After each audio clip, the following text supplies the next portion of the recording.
ಕುಟುಂಬದ ವೈದ್ಯ ಮಹಿಳೆ ಆರೋಗ್ಯದ ಕಡೆ ಹೆಚ್ಚಿನ ಕಾಳಜಿ ಅಗತ್ಯ.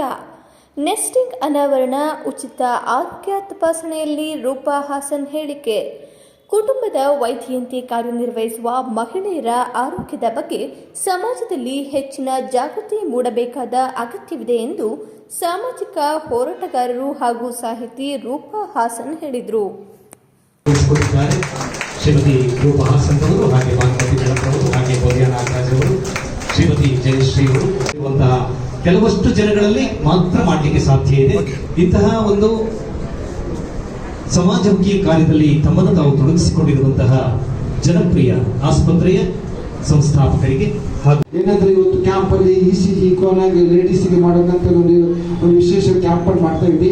ಜೊತೆಯಲ್ಲಿ ನಾವು ಇವತ್ತು ಒಂದು ಹೊಸ ಪ್ಯಾಕೇಜ್ ಅನ್ನು ಕೂಡ ರಿಲೀಸ್ ಮಾಡೋಣ ಅಂತ ಹೇಳ್ಬಿಡಿ. ಯಾಕಂದ್ರೆ ಇವಾಗ ನಿಮಗೆಲ್ಲ ಗೊತ್ತಿರ್ಬೋದು, ಎಲ್ಲ ಕಷ್ಟ ಇದೆ ಅಲ್ಲ ಹೇಳ್ತಾ ಇರೋದು. ಯಾಕಂದ್ರೆ ಪ್ರೈವೇಟ್ ಆಗಿದೆ ಹಾಸ್ಪಿಟಲ್ ನಡೆಸೋದಂದ್ರೆ ಎಲ್ಲರೂ ಅನ್ಕೊಂಡಿದ್ರೆ ಆಸ್ಪತ್ರೆ ಮಾಡಿದ ತಕ್ಷಣ ದೊಡ್ಡ ಹಾಡಾಗಲಿ ದುಡ್ಡು ತಗೊಂಡು ಹೋಗ್ತಾ ಆ ಥರ ಸಾಧ್ಯ ಇಲ್ಲ.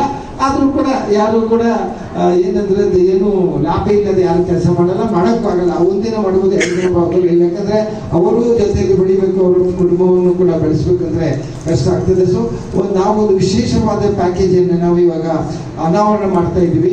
ಆ ಅನಾವರಣ ಇವಾಗ ಸ್ವಲ್ಪ ಹೊತ್ತಲ್ಲೇ ನಮ್ಮ ಎಲ್ಲ ಮುಖ್ಯ ಅತಿಥಿಗಳವರು ಒಂದು ಆಸ್ಪತ್ರೆಯಲ್ಲಿ ಹೆಣ್ಣು ಮಕ್ಕಳು ಮತ್ತು ಮಕ್ಕಳ ಆರೋಗ್ಯಕ್ಕೆ ಸಂಬಂಧಪಟ್ಟ ಹಾಗೆ ಮಹಿಳಾ ದಿನಾಚರಣೆಯನ್ನ ಆಚರಿಸೋದ್ರ ಮೂಲಕ ಒಂದು ವಿಶೇಷವಾದಂತಹ ಪ್ಯಾಕೇಜ್ ಅನ್ನ ಮತ್ತು ಉಚಿತವಾದಂತಹ ತಪಾಸಣಾ ಕಾರ್ಯಕ್ರಮಕ್ಕೆ ಇವತ್ತು ಚಾಲನೆಯನ್ನ ಕೊಟ್ಟಿರುವಂತದ್ದು ನಿಜಕ್ಕೂ ಕೂಡ ನಮ್ಮೆಲ್ಲರಿಗೂ ಹೆಣ್ಣು ಸಮುದಾಯದ ಪರವಾಗಿ, ನಾನು ಹಾಸನ ಜಿಲ್ಲೆಯ ಎಲ್ಲ ಹೆಣ್ಣು ಸಂಕುಲದ ಪರವಾಗಿ ನಾನು ಡಾಕ್ಟರ್ ಬಶೀರ್ ಅವರು ಮತ್ತು ಅವರೆಲ್ಲ ತಂಡದ ವೈದ್ಯಾಧಿಕಾರಿಗಳ ತಂಡಕ್ಕೆ ನಾನು ಅಭಿನಂದನೆಗಳನ್ನ ಸಲ್ಲಿಸ್ತಾ ಇದ್ದೀನಿ. ಡಾಕ್ಟರ್ ಮಾತಾಡ್ತಾ ಹೇಳಿದ್ರು ಹೆಣ್ಣು ಎಷ್ಟು ಮುಖ್ಯ ಕುಟುಂಬಕ್ಕೆ ಅಂತ. ಹೆಣ್ಣು ಅಂದ್ರೆ ಕುಟುಂಬದ ವೈದ್ಯನೇ ಅವಳು. ಡಾಕ್ಟರ್ ಹೇಳಿದ ಹಾಗೆ ಬರೀ ಅವಳು ಕುಟುಂಬವನ್ನ ನೋಡ್ಕೊಳ್ಳೋಳಲ್ಲ, ಅವಳು ಒಂದ್ ರೀತಿಯಲ್ಲಿ ಕುಟುಂಬದ ವೈದ್ಯೆ. ಒಂದು ಹೆಣ್ಣು ಅಂತಂದ್ರೆ ಅವಳು ಯಾವ ರೀತಿ ತನ್ನ ಕುಟುಂಬದ ಪ್ರತಿಯೊಬ್ಬರ ಆರೋಗ್ಯದ ಬಗ್ಗೆ ಕಾಳಜಿ ವಹಿಸ್ತಾಳೆ, ಅವರ ಹೊಟ್ಟೆಯ ಬಗ್ಗೆ ಕಾಳಜಿ ವಹಿಸ್ತಾಳೆ, ಅವರ ದೇಹರೇಖೆಗಳ ಬಗ್ಗೆ ಕಾಳಜಿ ವಹಿಸ್ತಾಳೆ, ಅವ್ರಿಗೆ ಏನ್ ಬೇಕು ಏನ್ ಬೇಡ, ಯಾವ ಹೊತ್ತಿಗೆ ಏನ್ ಬೇಕಾಗುತ್ತೆ ಅವ್ರಿಗೆ ಅನ್ನುವಂಥದ್ದನ್ನ ಎಲ್ಲವನ್ನು ನೋಡ್ಕೊಳ್ಳುವಂತಹ ಒಂದು ಕುಟುಂಬದ ಕಣ್ಣು ಅಂತಂದ್ರೇನೆ ಹೆಣ್ಣು ಅಂತ ಹೇಳಿ. ಆ ಹಿನ್ನೆಲೆಯಲ್ಲಿ ಹೆಣ್ಣಿನ ಆರೋಗ್ಯ ತುಂಬಾ ಮುಖ್ಯವಾಗಿರುವಂತದ್ದು.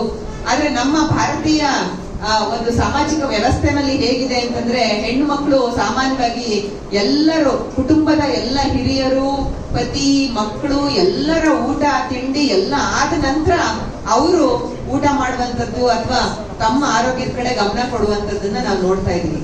ಅತ್ಯಂತ ನಿರ್ಲಕ್ಷ್ಯ ಮಾಡೋದು ಹೆಣ್ಮಕ್ಳು ಅಂದ್ರೆ ತಮ್ಮ ಆರೋಗ್ಯದ ಬಗ್ಗೆನೇ. ಹಾಗಾಗಿ ನನಗೆ ಇವತ್ತು ಈ ಕಾರ್ಯಕ್ರಮ ಯಾಕೆ ತುಂಬಾ ಮುಖ್ಯವಾಗಿದ್ದು ಅಂತ ಅನ್ಸುತ್ತೆ ಅಂದ್ರೆ, ಹೆಣ್ಣು ಮಕ್ಕಳ ಆರೋಗ್ಯ ತುಂಬಾ ಮುಖ್ಯವಾಗಿರುವಂತದ್ದು. ಅದರಲ್ಲೂ ಗರ್ಭಿಣಿ, ಬಾಣಂತಿ, ಬಸುರಿ ಇವರ ಆರೋಗ್ಯ ಅಂತೂ ಇನ್ನೂ ಮುಖ್ಯವಾಗಿರುವಂತದ್ದು. ಯಾಕೆಂದ್ರೆ ಹೆಣ್ಣು ತಾನು ಒಂದು ವ್ಯಕ್ತಿ ಮಾತ್ರ ಅಲ್ಲ, ಅವಳು ಇನ್ನೊಂದು ಜೀವಕ್ಕೆ ಜೀವವನ್ನ ಕೊಡುವಂತಹದ್ದು ಶಕ್ತಿ ಇರುವಂತಹ ಏಕೈಕ ಈ ಪ್ರಕೃತಿನಲ್ಲಿ ಇರುವಂತಹ ಏಕೈಕ ಶಕ್ತಿಶಾಲಿಯಾಗಿರುವಂತದ್ದು ಅಂದ್ರೆ ಮಹಿಳೆ, ಹೆಣ್ಣು.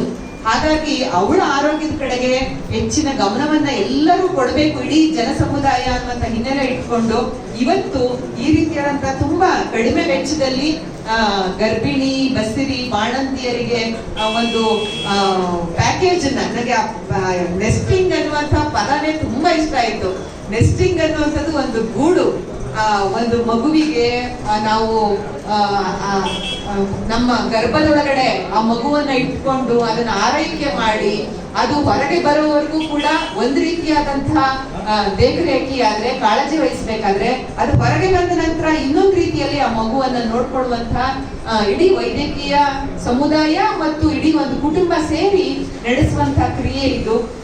ಅಂತಹದೊಂದು ವಿಶೇಷವಾದಂತಹ ಪ್ಯಾಕೇಜ್ ಅನ್ನ ಇವತ್ತು ಜನಪ್ರಿಯ ಹಾಸ್ಪಿಟಲ್ ಮೂಲಕ ಇವತ್ತು ಮಾಡ್ತಾ ಇರೋದಕ್ಕೆ ನಾನು ಎಲ್ಲ ಜನ ಸಮುದಾಯದ ಪರವಾಗಿ, ನಮ್ಮೆಲ್ಲ ಗೆಳತಿಯರು ಮತ್ತು ಹೆಣ್ಣು ಸಂಕುಲದ ಪರವಾಗಿ ನಾನು ಮತ್ತೊಮ್ಮೆ ಎಲ್ಲ ವೈದ್ಯರಿಗೆ ಕೂಡ ಡಾಕ್ಟರ್ ಬಶೀರ್ ಅವರು ಮತ್ತು ಫಾತಿಮಾ ಬಶೀರ್ ಅವರಿಗೆ ವಂದಿಸ್ತಾ ನಾನು